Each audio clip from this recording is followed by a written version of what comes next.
Hello. ആ മോളെ അച്ഛനാ. ആഹാ, അച്ഛനായിരുന്നോ? മോളെ ജാനിക്കുട്ടി അവിടെ ഇല്ലേ? ഇവിടെ ഉണ്ടച്ഛാ. ആ അവൾക്ക് ഫോൺ കൊടുക്ക്. ചേച്ചിയെ വിളിക്കുന്നു. അച്ഛനാ. ഹലോ അച്ഛാ. അറിഞ്ഞോ റിസൾട്ട്? ഇല്ല അച്ഛാ, അച്ഛൻ നോക്കിയിട്ട് പറയാന്നല്ലേ പറഞ്ഞിരുന്നേ. ആ മോളെ, കഴിഞ്ഞ തവണത്തെ പോലെ തന്നെ എല്ലാത്തിനും A+. കൺഗ്രാജുലേഷൻസ് മോള്. താങ്ക് യു അച്ഛാ. ആ മോൾക്ക് എന്താ വേണ്ടേ പറഞ്ഞോ, അച്ഛൻ വാങ്ങിച്ചോണ്ട് വരാം.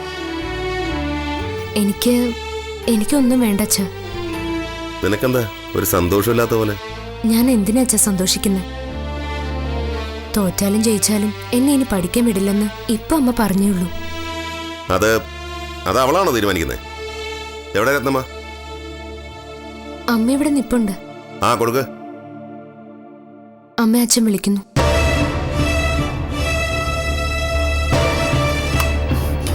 ഹലോ.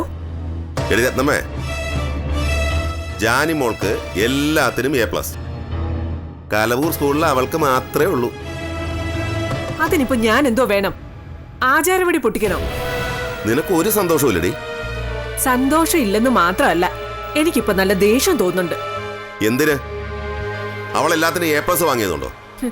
എനിക്കറിയാം വിജയേട്ടാ, അവൾ എന്നെ തോൽപ്പിക്കാൻ വേണ്ടി മനഃപൂർവ്വം ചെയ്തതാണെന്ന്. അവളെ +2 കഴിഞ്ഞ് പഠിക്കാൻ വിടുന്നില്ലെന്ന് പറഞ്ഞതിന്റെ പ്രതികാരം. ആ +2 കഴിഞ്ഞ് അവളെ പഠിക്കാൻ വിടില്ല എന്ന് ആരാ പറഞ്ഞേ? ഞാനാ പറഞ്ഞേ.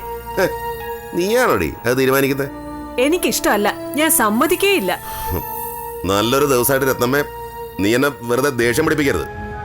നിങ്ങൾക്ക് ഇഷ്ടമില്ലാത്ത ഒരു കാര്യം പറയുമ്പോ ദേഷ്യം വരുമല്ലേ?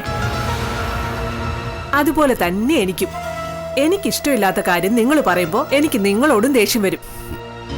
ഫോൺ വച്ചിട്ട് പോടി. രാവിലെ കലഹത്തിന്റെ വിത്തുമായിട്ട് ഇറങ്ങിയിരിക്കാം വെതയ്ക്കാൻ മറ്റുള്ളവരുടെ മനസ്സിലേക്ക്. നിങ്ങൾ പറഞ്ഞിട്ടാ ഫോൺ എടുത്തേ. വെച്ചു.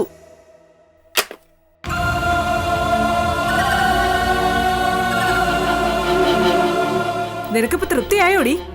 ഞാൻ എന്ത് ചെയ്തു? ഫോൺ തന്നാണോ കുറ്റം? വിജയേട്ടന് നീയല്ലേടി എരികേറ്റി കൊടുത്തത്? അമ്മ പറഞ്ഞ കാര്യമല്ലേ ഞാൻ പറഞ്ഞുള്ളൂ, എന്നെ പഠിക്കാൻ വിടില്ലെന്ന്. വീടില്ലാന്ന് പറഞ്ഞാ വീടില്ല. രത്നമ്മ പറഞ്ഞാ അത് 3 തരവാ. എന്റെ കൊക്കിന് ജീവനുണ്ടെങ്കിൽ നിന്നെ ഇനി പഠിക്കാൻ വിടില്ലടി.